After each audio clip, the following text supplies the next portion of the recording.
Hi guys, welcome back to my YouTube channel. Thank you so much for being here.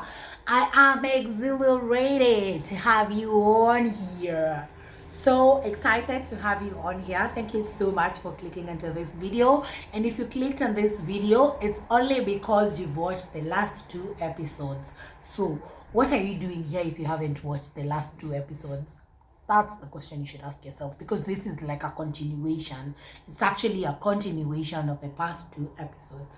So I hope you've had a beautiful time. I hope your heart is okay. I hope your heart is doing so well. Well, my heart is okay, but I could use a lot of money, like I want a lot of money and I need money and I need plenty of money because nataka pesa. So kama uko na pesa, nitumie pesa, okay? Send me a pesa, someone.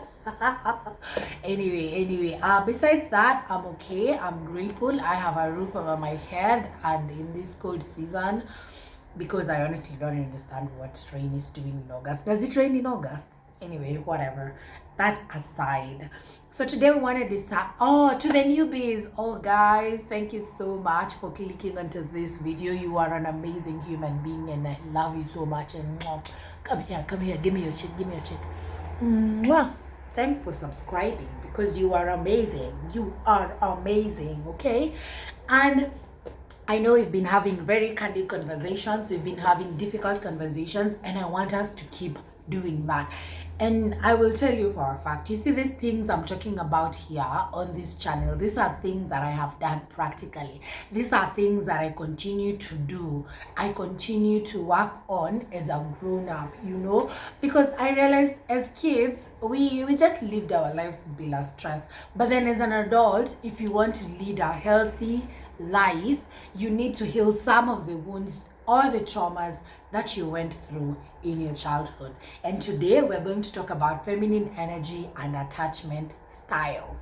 Okay, I do not know what your attachment style is, but I know mine. And if you don't know what attachment styles are, please stay here. Okay, stay here, because this will blow your mind if you've not heard about attachment styles and if you don't understand what they are. So basically, attachment styles are it's a theory that was discovered in the 1950s by someone called John Bowling. Okay, John Bowling was the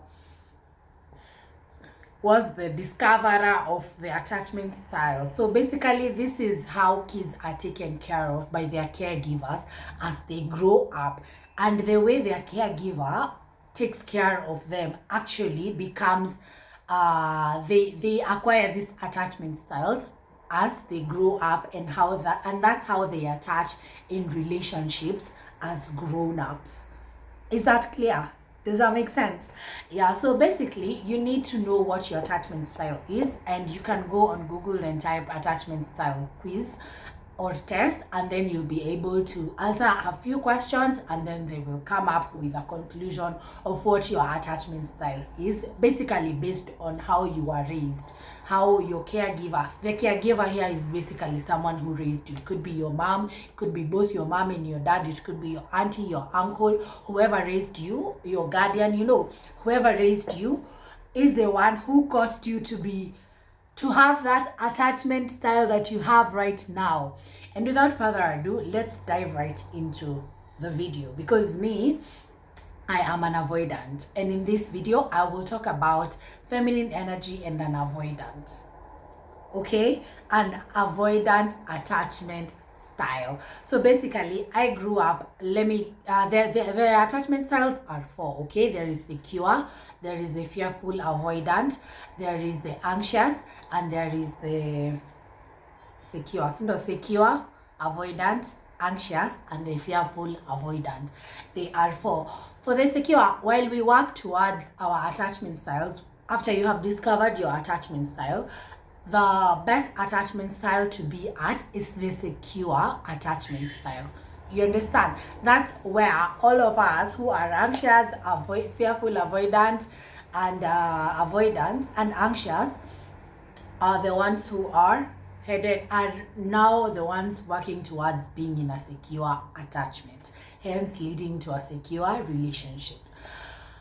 to secure relationships. And this is such a difficult thing to do. I will not lie to you, because these are the ways you know while you grew up. These are the things that you knew. These are the things that you did in your household. These are the things that your caregiver basically taught you growing up. And now these are things that you need to unwire. This is the thing. Yani, isn't it vitu unafaa undo as you grow up? You understand? I mean, after you've grown up, and that's a difficult thing to do. And change is hard. Change is really hard. But at the end of the day, it's inevitable. And like we said in the other videos, that if you don't change, you're not growing. And if you're not growing, you're dying. You understand? Yeah, these are really difficult conversations, and it's not just a theory that was done by this is stuff that is true. This is research that has been done time and time again. Mary, I don't know, her name is Mary someone came up with developed the idea and even came up with a test so that you can be able to know what attachment style you are in. And I will tell you for a fact, even as I record this video, it's such a difficult conversation to have with yourself. It's not at you, this one is this one is this. It's a conversation you need to have with yourself. And when I realized my attachment style, I now started working towards being a better person, towards the secure attachment. And as I progress, and even as I talk about this, it's because I would say I am on the way to healing. Like, I haven't completely finished how would I say it? I would say that I am now grown. I don't need to work on myself. Apparently, these are things you live with. And that breaks my heart. Even as I talk about this is stuff that you're gonna live with. This is stuff that you need to be aware of so that you do not get triggered, or you don't find yourself in cycles of relationships, picking the same partner, and you keep wondering, why do I keep picking the same partner? Mbona huyu anakatuka ule ex wangu? Mbona huyu ana behave tu venye ule mwingine alikuwa na behave? You know, you keep attracting the same kind of people because one of the reasons could be you have not healed your attachment style and you're not even aware of what your attachment style is. And that's the conversation I want us to have today, okay? Yeah, so great. So I have told you there are 4 attachment styles: the secure, the anxious, the avoidant, and the fearful avoidant, okay? So for the secure attachment style, this is someone who their parents were consistent. This is someone who they were taken care of so well. If they didn't like something, like their needs were met, both emotionally, physically, mentally. This kid was technically raised right. You understand? And then there is the anxious.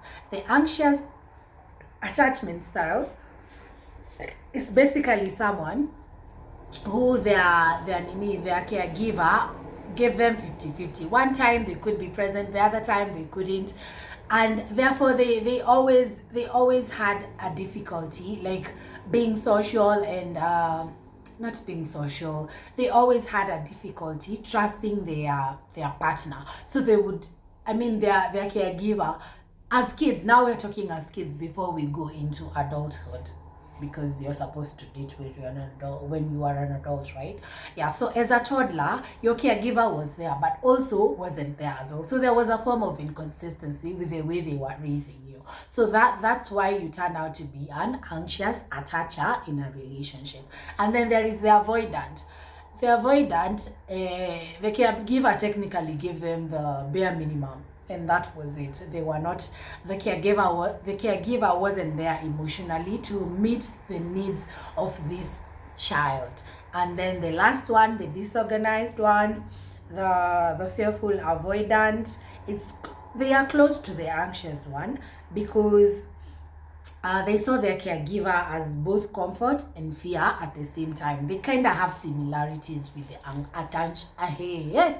the anxious attachers. Okay, so today we're going to talk about the avoidant attachments. And I don't know, are you an avoidant? Do you attach in an avoidant way in a relationship? And we have said that avoidants are basically people who are given the bare minimum by their caregivers. Okay, they were taken care of. They were given the basic needs. They were given food, shelter, and clothes. They were taken to nice schools. They were taken to anything they wanted. Their caregiver gave them, but the emotional support. Every other need was met, but the emotional need.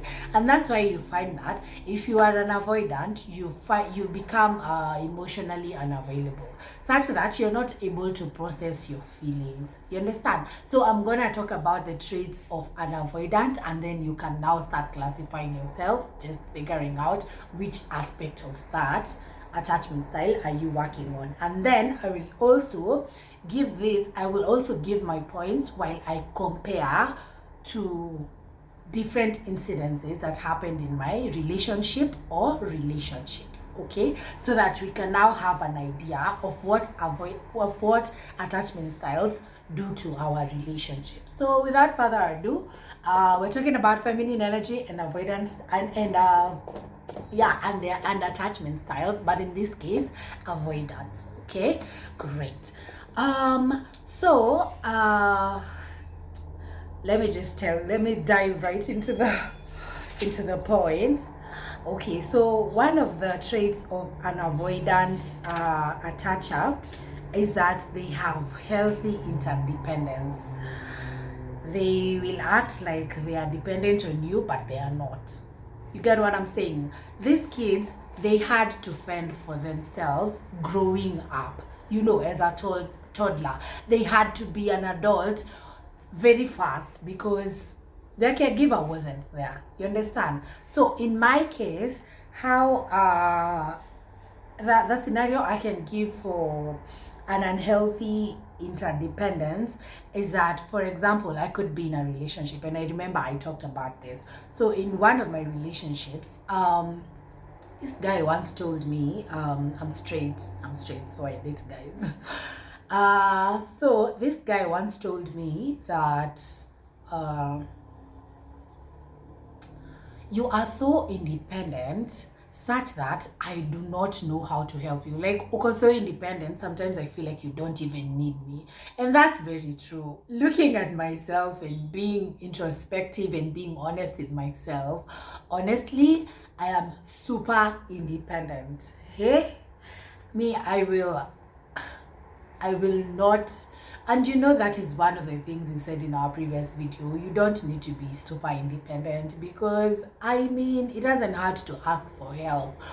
But as an avoidant attacher, I have been super independent in relationships. And I was telling you what this guy told me. He told me that you're super independent, such that I don't even know if you need me in this relationship. Sometimes I don't even think you need me. And a man also wants to feel needed. They want to feel, as your partner, they want you to be present with them. They want you to listen to them. They want you to hear them. They want you to ask them for help. I wasn't one. I would never ask for money from my partner. I would never ask for any kind of support. First of all, I'm also very smart. Okay? And if you add smartness on top of independence, that person can literally survive on their own in the jungle and even in the world. Even though no man is an island, somehow, somewhat, this person will find their way of surviving. And that is one of the challenges as an avoidant in a relationship you may be experiencing. Okay, that you learned to be an adult as a kid, and now you are in a relationship and you don't know how to be interdependent with your partner. A symbiosis relationship, a relationship where I'm getting benefited and so are you. And even though I don't benefit from you, I like to have you as a partner. Like symbiosis, like basically enriching each other and growing together. But when you are an avoidant, many other times you find yourself just thinking independently, even in the way you talk, even in everything that you do. It's basically super independent. And case in point, I just refer to the previous to one of the relationships I had, that someone told me that I was super independent. They didn't need me. they felt like I didn't need them, and this makes your partner feel like they are alone in the relationship. So all I'm saying is heal your attachment style. So where am I with this independent nonsense? Right now I am really doing so well, because in case of any problem, I always ask for help. I have learned to ask for help. And this goes without saying. You see, even with my friends, right now is when I'm asking for help a lot. Before, I could never for the life of me ask for help. And if you are an avoidant, please learn to depend on people around you, as they can offer the help that you need.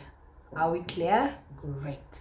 So the other point about the other trait of an avoidant attacher is low effort. They usually have very low effort in relationships and no deep intimacy per se. In campus, I will tell you for a fact, I really liked to be like I would say I really liked the FWB things, like friends without benefits. This is me being raw and candid, okay? So let's go check our comments kuni attack.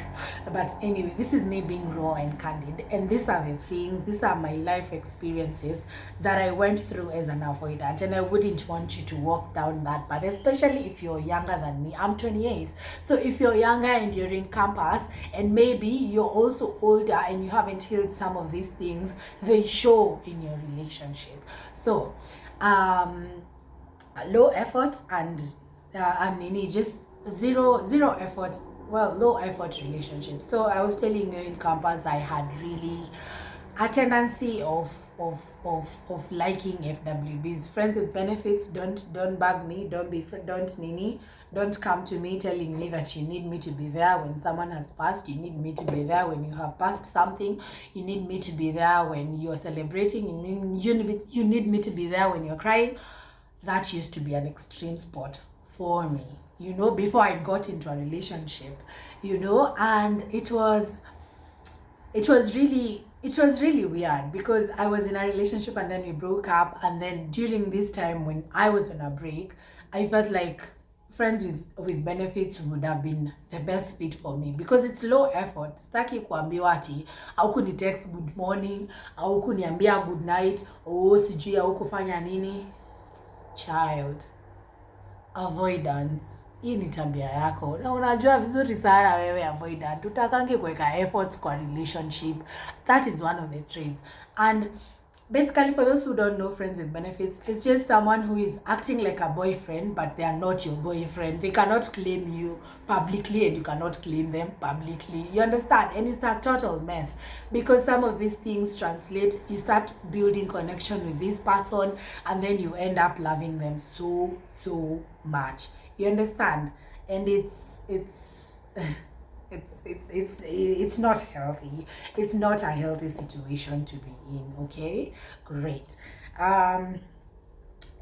So avoidance like low effort in relationships, and with feminine energy. And I feel like I need to do like segments. I don't know how this video will look like, but okay. With feminine energy, we said that it's always about sitting back in the relationship. You would think that avoidants have like they would have an easy time channeling their feminine energy, but no, because this is a toxic way, if I do say so myself, of being in a relationship. You don't want, you literally have zero effort, in the sense you can wake up in the morning and feel like you don't want to talk to this person, and you won't talk to them at all the whole day. And you know what that means? That's not healthy, okay? That's not healthy. So please, if you're an avoidant, please heal these things. So right now, where am I with low effort in my relationships? In my relationship right now, am I putting low effort? No, I am not, because I'm the one who buys stuff sometimes.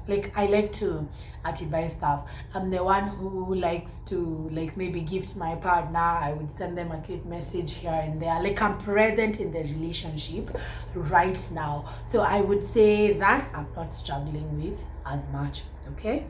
And then the other thing is that they literally lose interest in relationships. you know, and that's why they would rather have the FWBs, you understand. And I remember deeply connected to certain level of intimacy, and they're scared of deep intimacy. And I remember there was this time I was no the I had a very long-term relationship after my first year in campus. No, I think after the first semester of campus, the person I got in a relationship with, I used to break up with them 20 times. 20 times in a month, because anytime I felt like, hey, this guy is starting to feel me, I would break up with them and be like, I don't want you. Yani, it took a very simple mistake. Like, they could just basically not pick up my call, and I would be in the dumps, and I would easily dump them and be like, tume breakups, staki ufala na staki siri zako, and that would hurt their feelings. And I know we were kids, we didn't know what we were doing really, but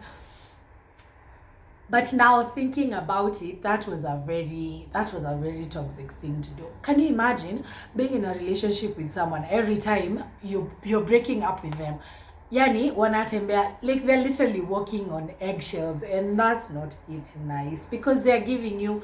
And then when I came back to the relationship, I used to love on this guy. I'd be like, hey babe, where do we need to go? We need to go for a movie. I would love on this guy. So also him leaving me was also a problem, because it's like nilikuwa ninamweka, nilikuwa namdrag, nampea so much love. You see the way narcissists do, they wanakuja wanakulove bomb, alafu the next day wanakutreat funny, you know. So that's what I used to do. Oh my god, I'm calling myself out, and we said we are going to call ourselves out until we get this shit right. So that is one thing that an avoidant does. They are really scared of attaching. Deep connections scare the shit out of them. And anytime I felt like this guy anytime I felt like this guy is trying to tell me they love me, is trying to love me so much, I'd be like, you know what, nangoja tu fanye ka mistake kadogo ni kudump juu mimi sizani na hizi feelings ni mingi, sasa unataka mimi nifanye nini nazo? You know, and that is not a healthy way to attach in a relationship. And I would tell you for a fact, in one way or the other, this in a way, even though they never talked about it, this in a way affected the way they related with me. You know, they were scared because I could leave any minute. And this, you should know, it's recurred to another relationship. You should know. Because I was like, hey, is it deep connections? Maybe it's scare to death. You understand? Anyway, so if you don't heal your attachment style, best believe your cycles of relationships are going to be the same. If you don't heal your attachment style, you're going to be dating the same people. If you don't heal your attachment style, you will literally suffer in relationships. And then I think that's why we have a huge tukona shida hapa Nairobi, because people are not healed. People are just living life the way they want, and there is nothing wrong with that. But we need to live our lives, even though we're living them the way we want, we need to live our lives healed. And that's why so many relationships probably have problems. Unapata mlikuwa in a relationship with someone, 2 months down the line haija work out, umerudi soko. Ndio maana tunaimba nini, kuoga na kurudi soko. Not that I'm a relationship expert, but like I said, I've been through a lot in relationships, and through this to shida, I've been able to become self-aware, and I've been able to work on myself, and that's why I'm seated here telling you about this. And I'm not even kidding. You see these traits that I wrote down here, these are traits that I really was struggling with some years back or some time back. And I feel like this year is when I've gotten like full closure, and I'm now like healing vizuri. You know, last year I would say I was aware of attachment style, but I didn't care. I knew I was an avoidant, but now this year it feels like this is when I'm healing that, and I'm acknowledging that, and I'm calling myself out for the mistakes I have done in my relationships, so that I can be in a healthy, happy relationship. Okay? Then the other point is they need to feel like they're not good enough, you know. And they didn't feel good enough growing up because their caregiver didn't care about their emotional needs. You know how you're in a friendship. I'll explain in a friendship form. You know how you're in a friendship and then this friend only talks to you inakwanga too small talk most of the times, like it's about gossiping. They are gossiping with this person. We don't talk about, in that relationship, maybe you don't talk about the real stuff, the real issues. Ati, I feel so hurt about this and this, these are the things I'm learning right now, this is stuff that, you know, you're not talking about deep stuff. You understand? So that's how it feels as an avoidant growing up. You feel like you're not good enough to meet anyone's need, you know, and to meet anyone's need because you're used to meeting your needs. And I was explaining this, I feel like I've lost you there. So here's what I'm saying. You see, in a friend, have you ever been in a friendship that all you do is just do small talk? I don't know. Have you? Now, this small talk ni basically about who did what event we are gonna go to, and hakuna any form of growth whatsoever. You understand? And that would be a bit awkward. That would be a bit awkward for me, especially because maybe small talk siwezanangi nazo zinakwanga so difficult for me, and I don't know how to do that. So all I'm trying to say is that relationship basically feels like that. Your pattern you na feel hakuna mtu mwingine anaweza ongelesha about exactly how I feel. So for example, lately I was grieving a friend. I would call her an acquaintance because we lost touch a few years back, but we had been talking on social media. And I would say she was my friend. She knew a few things about me and very intimate stuff because at some point we were super close, and then I think life happened and then we kakwa apart. So if I cannot talk to my friends about the way I'm going through the grieving process, the other thing I always have trouble with is grieving. I realize I do not know how to grieve. Sijui kumon, I don't know how to grieve. And my friend, I talked to her about it and she gave me pointers. Actually, I talked to two of my friends about it, and they gave me pointers, you know. And even one of them told me, like, you can maybe do X and X and X, just maybe take a photo, I don't know, talk to her, things like those. You know what I'm saying? If you cannot have such conversations with your friends or with your partner, then you start to feel inadequate. You understand? Like, you start to feel inadequate. And that's why an avoidant, I know I killed a thief with a blanket. I took such a long shot to explain this, but I hope you understand now, right? That the feeling of not feeling good enough, it's because no one takes care of your feelings. So you feel like no one really would care enough for you to take care of them. You understand what I'm saying? So as an avoidant, how do I feel now? I feel like I'm good enough right now because the kind of relationships I have with people are deep. But then I'm not a shallow person. I'm not a shallow person, honestly. And if we cannot get to the affairs of the heart, and the affairs of the heart does not only mean the affairs of the heart does not only mean relationships. It means your deep hearts, your deep secrets, your fears. You understand? If we cannot have those kind of conversations, best believe that relationship does not last. And that's why I have not so many friends. You know? So I would say that I feel good enough these days. I feel good enough because the relationships I have with my friends are so deep, and I know they value me as much as I value them, okay? And I am proud of myself. Guys, here so far I can give myself 3 out of 4. I think that's super good. Of course, I'm struggling with independency a little. I would say I'm struggling with independency a little because I don't know how to ask for help. Sometimes it feels like asking for help means to beg, and that's not what it is. And now that I'm aware that I am an avoidant, and I'm aware that when you are an avoidant, you tend to be super independent, I am leaning towards my friends a lot more, even though not all the time. Sometimes I'm leaning on my friends. Okay, great. I had around 10 points. So if this video is too long, we can split it into two. No worries. Okay, the other point is we are super sensitive to criticism because we adopted a lone wolf kind what's the point? They adapt the what's the point notion. Yeah, hypersensitive to criticism. Am I hypersensitive to criticism right now? Let's check with me, like if I'm hypersensitive to criticism right now. Am I? If someone criticizes me, what do I feel? Well, to me right now, I think it depends on where this person is coming from. So if I shot a video and someone came and told me, I didn't like the way this looked like, I didn't like the way you said the point, those points were not, it's like you didn't learn or anything. I don't think I am. Last year I was. My partner could watch my videos and tell me, now you need to do this, you need to do this.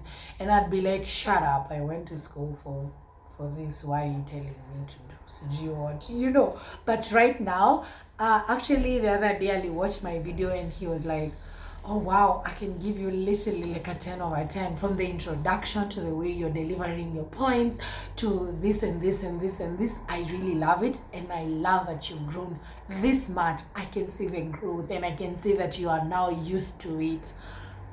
You understand what I'm saying? So I wouldn't say that as an avoidant, being hypersensitive to criticism is affecting me now. It's not, and I think I'm super proud for that. I'm super proud of that. So how did this avoidant attacher literally become hypersensitive to criticism? I think it's because their parents, their caregiver was not present. They were like, they could not talk, the caregiver could not talk to them about their feelings. Understand?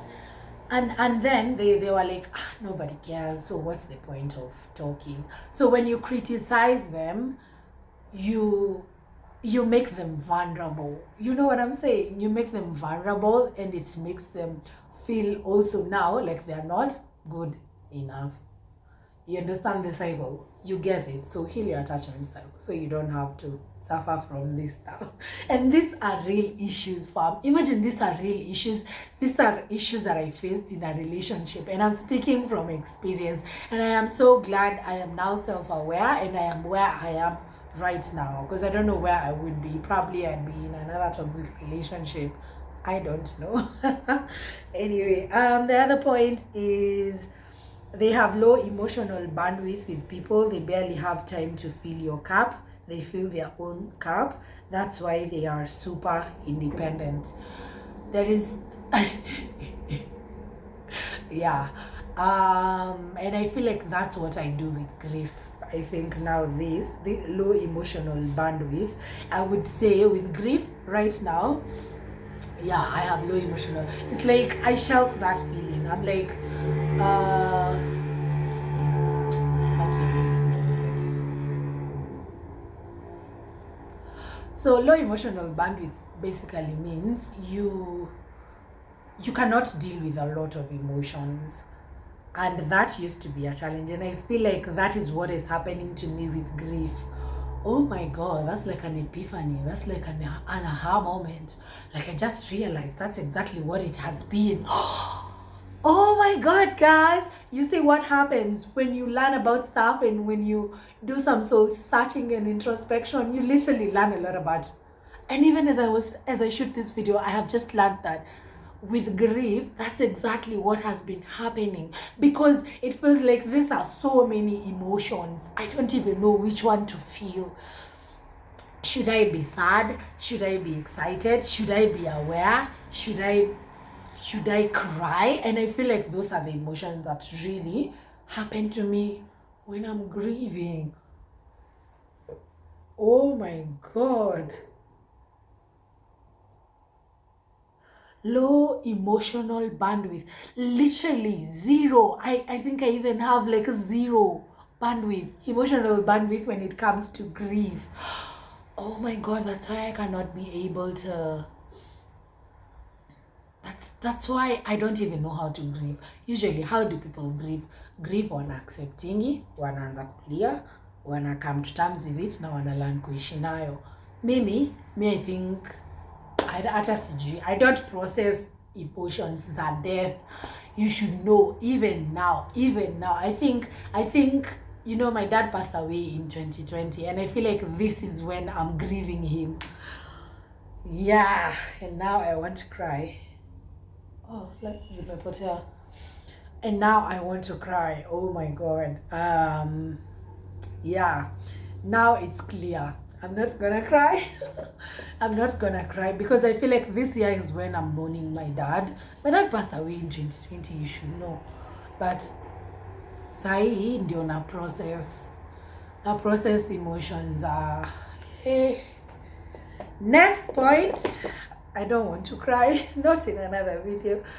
Okay, the other point is so basically I obviously have the emotional part of me grieving is super hard, so I'm gonna put a star because I need to revisit the point so that I can learn how to grieve and things like those.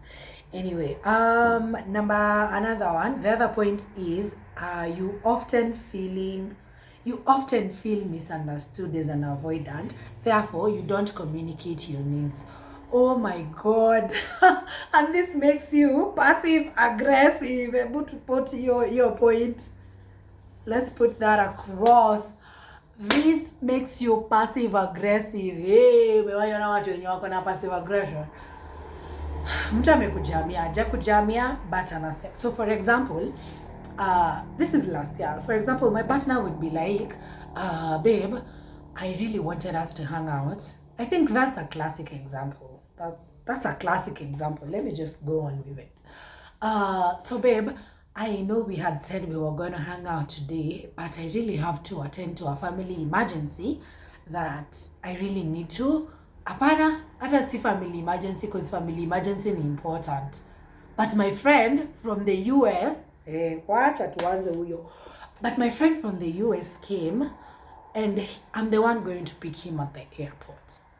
And then he's like, I'm not going to be able to hang out today. Can we do that tomorrow? Mimi kama Diana, I'd be like, okay, cool. Child, communicate what you wanted to say. Communicate how you feel in your heart. And that used to be such a struggle. And yesterday I think I did so well because yesterday I was talking to my partner. I'm ovulating, and you know when you're ovulating, your emotions are all over the place. You want your partner with you all the time. And I was like, oh babe, I really miss you. I really miss you. I want to hang out with you. And then we both work different places, so we need to make time maybe until the weekend. You know, until the weekend is the best time, although we can always squeeze time in the day to go see each other. And then he was like, I don't know what I told him, but later I literally just communicated exactly how I felt. Like, don't stress, if you're not gonna make it, it's okay, but also it would be so nice to see you. Yesterday I was super proud of myself. I was patting myself in the back because I feel like that I have mastered now. I am not passive aggressive anymore. I am not, sorry, I was speaking my book. I am not passive aggressive anymore, and I'm not upset. You know, until you wake up in the morning and then it's around 9, probably they woke up at 7 and they didn't text you good morning and you're upset. So you end up texting them good morning, and then when they respond, you're like, okay.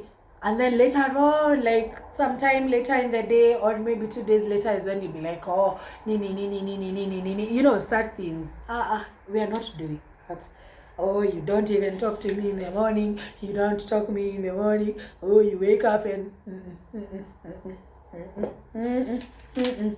passive aggression tumetupa huko kwa dirisha, and I am super proud of myself, and I can say for a fact that I'm not passive aggressive anymore.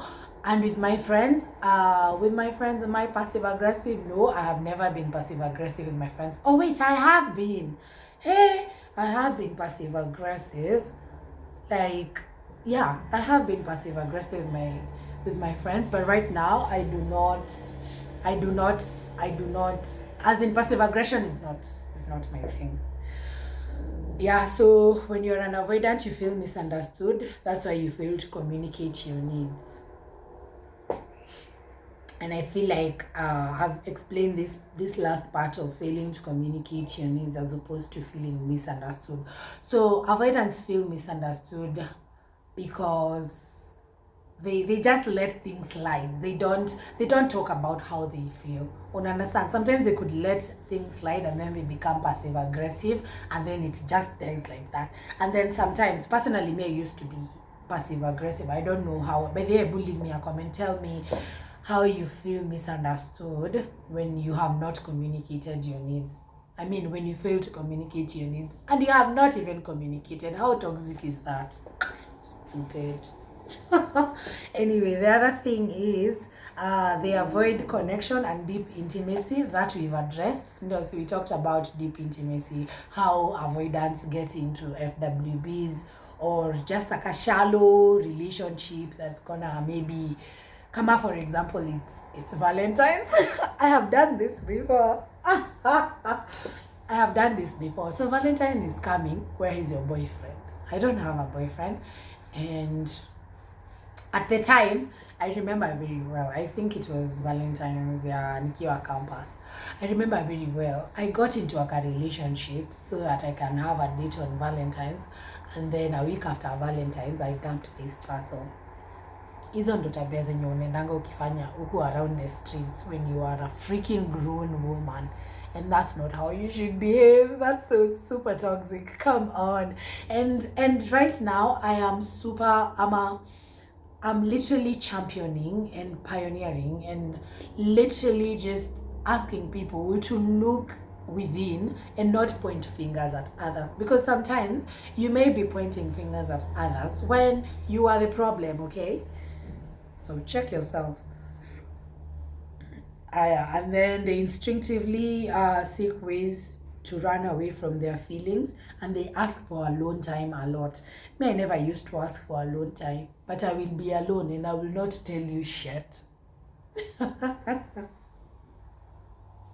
So when I felt like this relationship was starting to be solid, I used to run away. I used to hide. In fact, I did this last year but one, when I met my partner. Last year but one, when I met my partner, and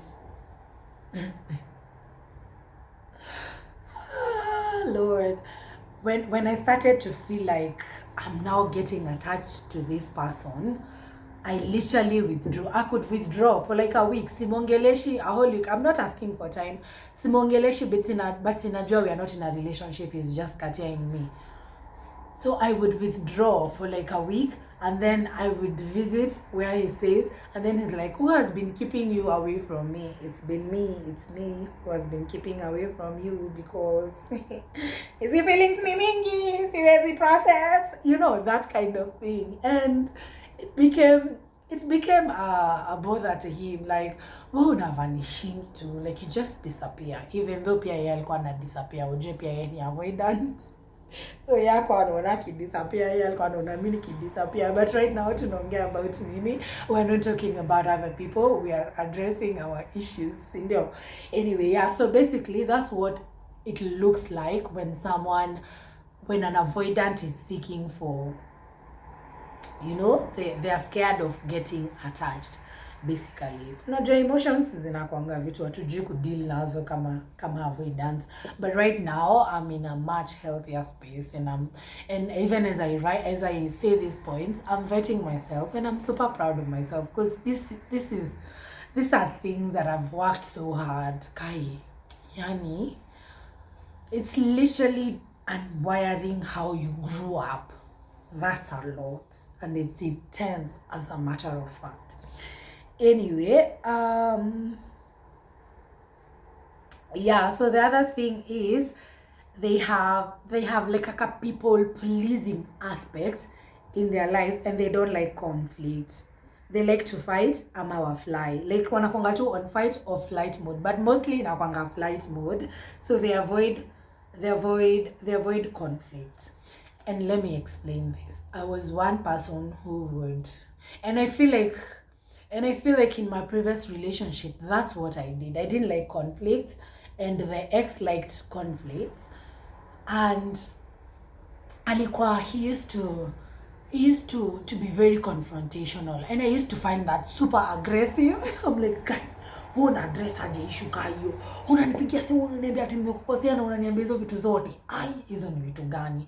You know, and resolving conflict was such a major problem in our relationship. It was such a major problem in our relationship, and we couldn't resolve our conflicts right, because mimi nilikuwa nasema ni sawa, it's okay. I used to accept mistakes that I haven't done, you know, as an avoidant. So nilikuwa na accept mistakes I haven't done juu niko na ako ka aspect ka people pleasing kenye staki tusumbuane, nataka tu lay down gently, you know, and that is not a healthy space to be in. And that is not a healthy space to be in. And that people pleasing aspect is it's a problem. Avoiding conflicts, and in this life I've learned that you cannot avoid conflict. So right now in my current relationship, how am I resolving conflict? I think we are figuring that out. We are figuring how to resolve conflict, but we've laid out rules. Like when you are upset, personally when I'm upset, I don't want to talk because nitalia na nitajam and I will say things I don't mean. So when I'm upset, I would like to be given time out. Like, let me go home, ama let me go outside, take a walk, and then when I'm cool, when I'm in the right mind, let's come back and discuss. But sometimes nothing. Yeah, so basically I feel like we have found a way of resolving our conflict. So we agreed. I thought it was blurry, but I remember we had this conversation. Yeah, so personally I like to be given time out so that I'm able to process how I feel, my emotions, and then from there on we can talk about how you feel, and then we can lay the cards down and then say sorry, and we mean the sorry, and that's on period. Okay, and apparently that is my last point. That was my last point. Oh, that was my last point. The conversation is over. This was so fun to do. This was super fun, and I like that I was checking myself while I even talked to you and referring to the previous thing that used to happen in my previous relationships. And God, I hope you have learned. I hope you have learned a lot. I hope you have enjoyed watching this episode. And in general, feminine energy and avoidant attachment style do not work. They can never go hand in hand, because if you're trying to people please, if you're trying to do the most in a relationship, I mean, if you're people pleasing, if you are super independent, if you are avoiding conflict, if you are if you don't like to feel emotions as they come, how then are you going to channel your feminine energy? That's going to be a big obstruction to your feminine energy. You understand? So obviously we have agreed that feminine energy and avoidance attachment style do not work in hand. So even me, while I channeled my feminine energy, I had to heal some of my attachment traits. You understand? I had to heal my attachment style, basically. You know, as an avoidant, what are some of the things that I do that literally hinder me from channeling my feminine energy? So we have agreed that your attachment style, if it's not secure, heal fast so that you're able to channel your feminine energy. Because most of these attachment styles, they are a lot. I mean, see, this video was a lot as we spoke. So guys, I guess I'll have to love you and leave you. And thank you so much for watching this video. I hope you learned a lot from this video, because I have also like literally discovered something about myself I didn't know, and now I'm gonna go and work on that. And the goal is to go get the notes, understand what they're saying, and then we go work on them, on ourselves, on a personal level. Okay, because me, I can only inform you, I can only make you aware of these things. I will not come and do these things for you. You have to do the work yourself, you understand? So thank you so much for watching this video. I have been your girl, Diana Njeri. You can call me Dan Brooks as the channel goes by. Please like, share, comment, and subscribe to my channel. It goes a long way. Remember, we are on the road to 1K subscribers by the time December reaches, and I will be putting out content back to back. I'm promising you this, and I'm holding myself down. I cross my heart that I will definitely provide content every single week. Cambre, even if I'm dying, I will roll out of bed to make sure that I have, because I'm also like, that's metaphorically, figuratively, okay? That's not literally, I don't mean literally, that's figuratively, so that you don't, Nini, you don't think that I shot this video dying or whatever. No, that's figuratively, and I am willing. That is just to mean that I am willing to put in the work, to work hard, so that we can get to 1K subscribers. All right. Thank you so much for being here. I have to love you and leave you. This is probably the longest video I've shot this year, but okay. But I love it. I really do. So have a wonderful day. Have a wonderful evening. Have a beautiful morning, whatever time you're watching this. I love you so much, and thank you for watching.